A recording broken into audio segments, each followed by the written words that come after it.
Why are modern kids so soft? The tale goes that the younger generations are mentally fragile, lazy, and complain too much. But how much of this is actually the truth? How much of this is tied up into the environment they created? And also, is it all down just to our perception of how things have gone throughout time? In this episode, I'll break down why we have this perception of that kids have gone soft.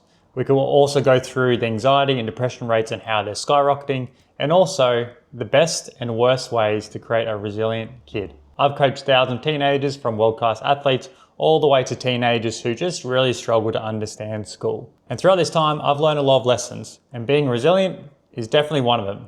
So for this episode, I just want to acknowledge that I'm not going to shame kids. I'm definitely not shaming parents, but I'm going to talk about why the world has changed so much and how we can adapt to it to make sure we're giving the best development for the long term for our kids. When it comes to previous generations, we have this idea that they've gone through the hard yards. They've done all these crazy things. Like when you ask your parents about how they got to school and they said, well, I hiked up a mountain for 20 Ks in the snow through the dark just to get to school on time. And on the way back, I did the exact same thing, but left-handed. We always have these stories where we have these kind of perceptions that the previous generations have always been really tough and really strong. And there is something to be said about that. There is a lot of truth to that. But how are we going to understand more about the modern generations unless we go back and view across the whole spectrum of time? So when it comes to previous generations, there was a lot of things that were different. There was a lot more independence earlier on, a lot less supervision. You'd have a lot of kids go out, take on the world, and then come back with more scratches, bruises, and those kind of things. And there's also a lot more risk and responsibility put on the teenager or the kid themselves, as opposed to having the parent take all the responsibility as well. When it comes to more modern kids, there is a lot more constant supervision, there is less free play and more structured environments, and also there are fewer chances to solve problems by themselves. Now, is this such a bad thing? Well, it's hard to tell. The most important thing is that we understand that there's been difference throughout time, and this is why I think there is always going to be a happy medium between them both. So what I want to say is that it's more important that we recognize that kids have definitely grown up in different environments, and how can we get ourselves to find the environment that is going to best nurture our teenager and our kids? Because ultimately, the different environment is going to dictate different results. And the different result is mainly that kids have less opportunity to feel discomfort, to be in a position where they have to try and problem solve along the way. And the more protection they have, the less chance they have to build resilience. Not saying that we remove all protections for children. It's more important that we still have the protection in places. But it's good to know what we can do to make sure our teenagers are going through the challenges, they are feeling discomfort, and they're making sure that they're focusing on their own journey and not so much about everyone else's. One of the biggest things I've noticed in my personal experience is that there is less opportunity for teenagers to deal with discomfort.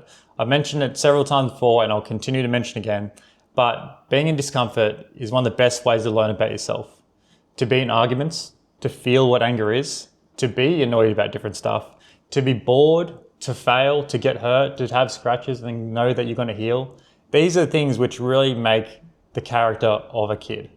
And so what I want to be able to do is really emphasize the point that at the moment there is far less opportunity for kids to go out and scratch their knees, to have these arguments with other kids, not fighting, but more just arguments, and giving them the opportunity to be able to focus on what it's like to go through these difficult challenges together and be able to come out strong on the other side.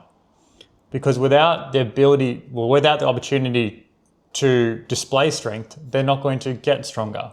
And so when it comes to today, a lot of the time, teachers, adults step in early. Conflict is generally avoided or fixed immediately without actually getting to the point. It's more of like a shutdown as opposed to let's talk it out. And a lot of the time, discomfort is seen as something to be eliminated. And that's not necessarily something that adults in general are saying to their kids. It's more the fact that that's generally the perception when it comes to social media, things online, is that things always have to be good. There can't be this point where I'm finding it really rough. And you may think, yeah, there's a lot of creators out there who are doing things which talk about how they've gone through hard work and are challenging themselves. But you may also be speaking to watching a different audience to what your kids are. Because when it comes to kids and teenagers, the insecurity is a lot higher on their do not be list than it is for us adults.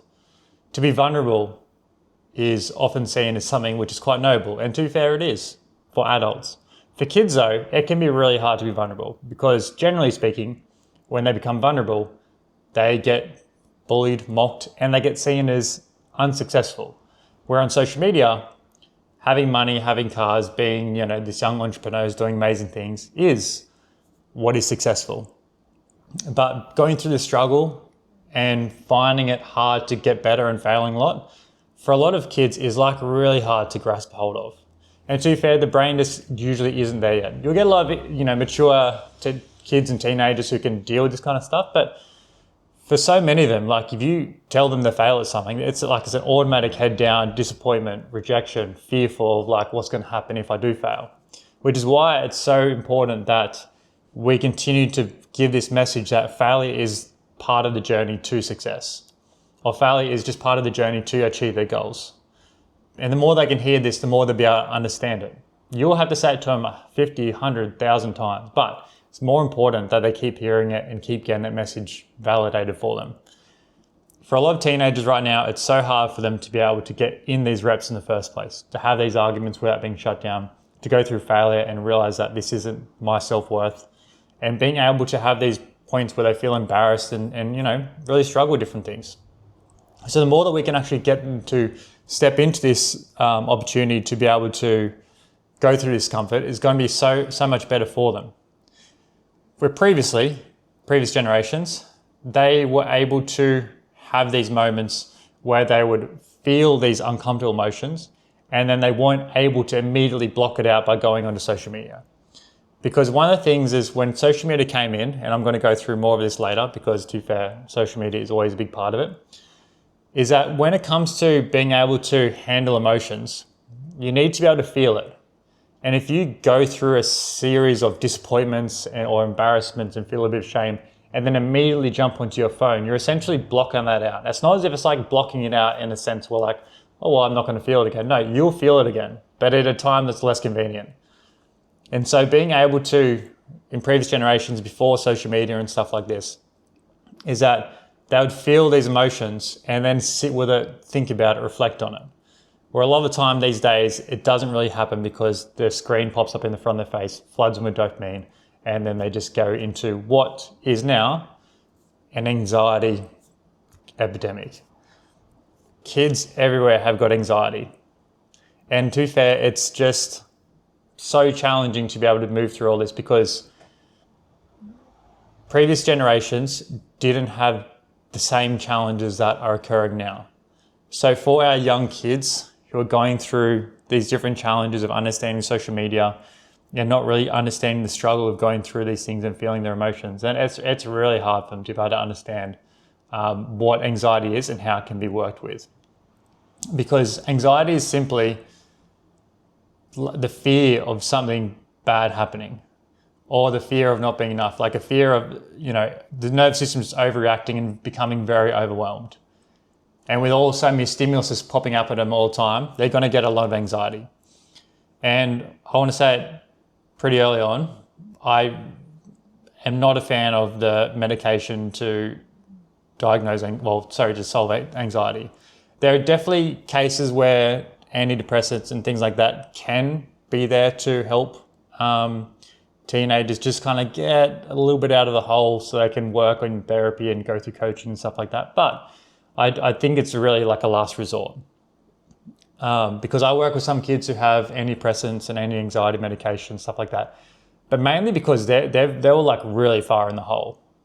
And it's one of those things that the parents always saw as a last option. And I agree with them. I said, look, this is obviously not the first choice we want to make, but if it helps them to be able to just be a bit more functional in their day-to-day life, then yeah, let's try it out. And then, as soon as you start coaching, get better and stuff like that, then we've started to try wean them off and stuff like that. And to be fair, it's been a lot better that way. But the thing with anxiety is that it's so prominent because, there's this sense of just avoiding the situations, whether it's through just, avoiding the confrontation, the conflict, to avoiding going through the wave of emotions which come with discomfort and just jumping straight into social media or things like that. So These kind of things weren't really prominent back in previous generations, as technology wasn't exactly where it is now. But in saying that, some of the things which are different now is that for a lot of teenagers, there is this big spectrum of emotions where we can actually recognize what's going on. So the good with the bad is that with the changes that have occurred in the research and things like that, is that we're better able to diagnose issues, we're better able to understand what's going on in the body. And through this, we're being able to recognize where these emotions are actually coming up and how we can kind of work through them. Because what I really don't want to see is the idea that emotions don't exist, that we can continue to shut them down and that's just going to be the end of it. I'd love to see how we can continue to build on this and understand where these emotions are coming from, how we can use them to support what we're doing and towards the larger goal. But the same thing I think occurs with depression as well, where depression is just generally like a sadness all the time, in the most simplest of terms. So the way that I work with it in my day-to-day is that when I see a teenager who's going through depression and stuff like that, it's that there's like a real lack of joy in their life, day-to-day, moment to moment. And a lot of the time it comes from the fact that they feel like they're not good enough. Whatever they're doing is just not worthy enough. And it's really sad to see because so many of them really struggle with realizing that, you know, what they have is quite good. What they have is, you know, room for joy. There is room for gratitude there. But the message that gets constantly put to them all the time is that, no, what you're doing is not good enough. Doesn't matter what kind of Lego set you got because someone else has got a bigger one. Which is why I say comparison, well, I've heard this quote many times and I use it all the time, is that comparison is the thief of joy. You can have the most amazing Lego set, but if someone's got a bigger and better one, yours ain't worth it, which is quite sad. So for a lot of the teenagers out there, like that is one of the biggest issues, that they really struggle to find gratitude in things because mainly they haven't got the skills to be able to do it, to recognize these things, which they need to be taught.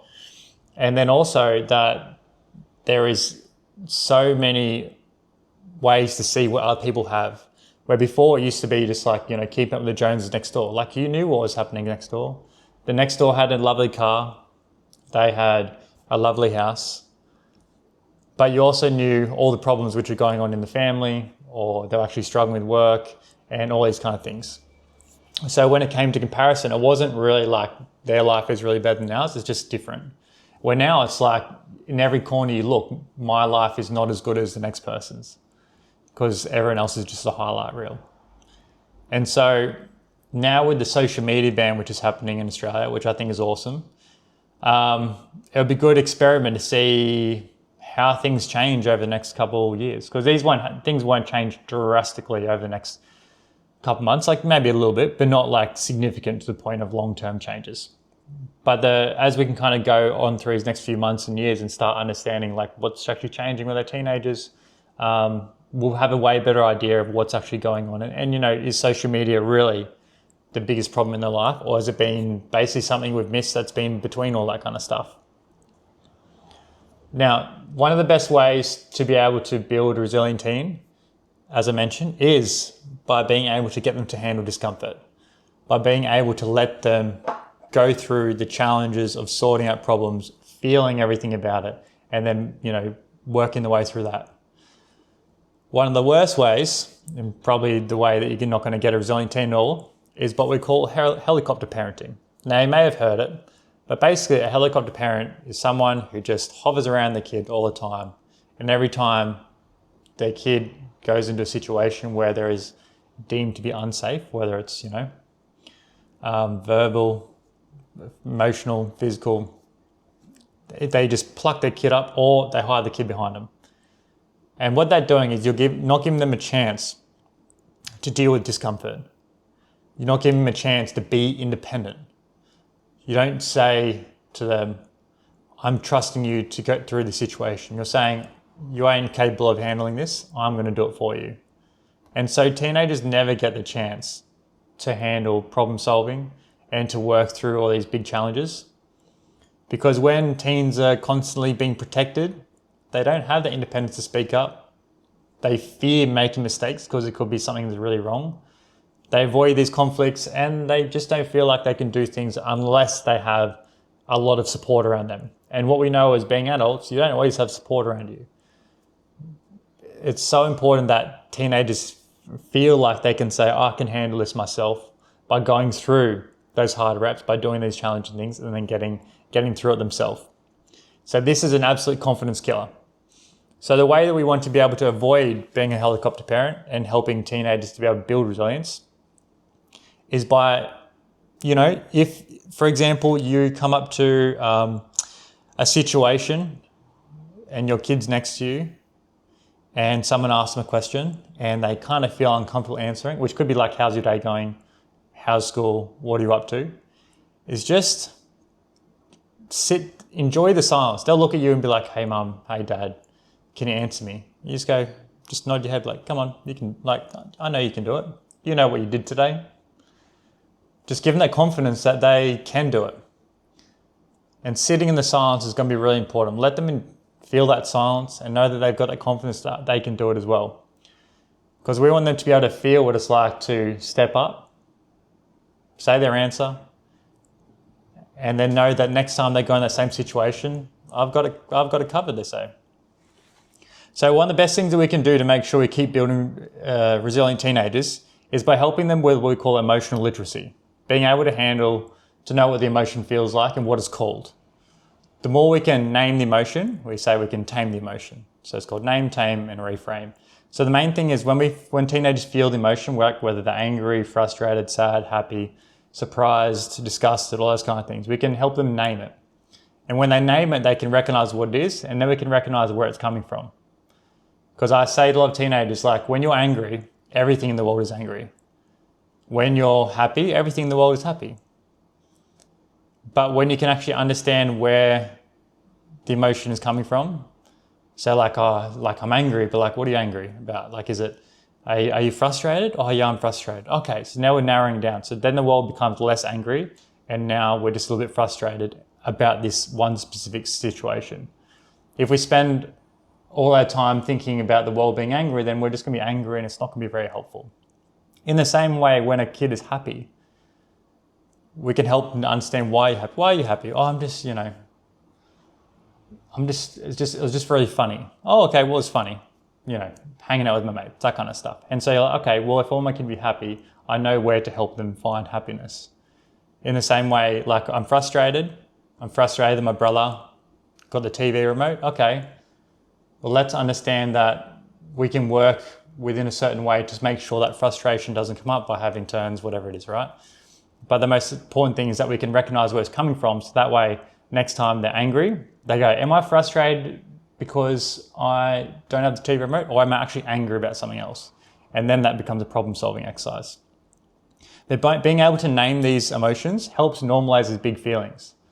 So they don't feel like, oh, I'm just, broken, I'm just so wound up and things like that. It's like, no, we can name these and we know that this is a normal human response and we can start acting accordingly from there. Because emotions aren't problems, they're just signals. They're signals to say something's going on. Let's try and find out where it is. So we want to build exposure, not avoid it. We want to make sure we're getting more of these repetitions in, we're dealing with these emotions and not avoiding them completely. The more we can start building this comfort, small at a time, means that when we go into really stressful situations, we know what we're doing, we know how to handle it. And so we're going to shift from being able to fix to just helping coach them through it. We don't want to fix the situation, we don't want to completely avoid it, we want to help coach them through it. Help be their guide, help lead their way. They've ultimately got to put their feet underneath them and start going the distance themselves. Because I honestly think this is one of the biggest things which has come into, over the last couple of decades, is the way that we can understand how strength is not avoidance. Strength is being able to handle the situation and move through it.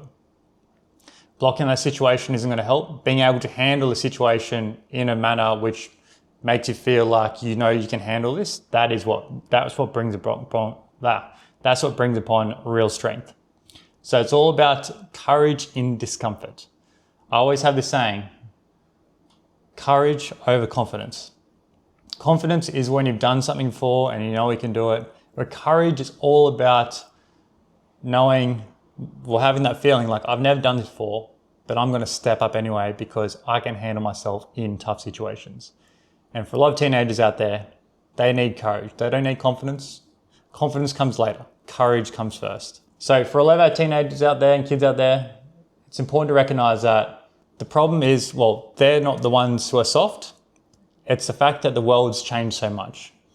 Everything has made our life easier. Technology, the way we're treated.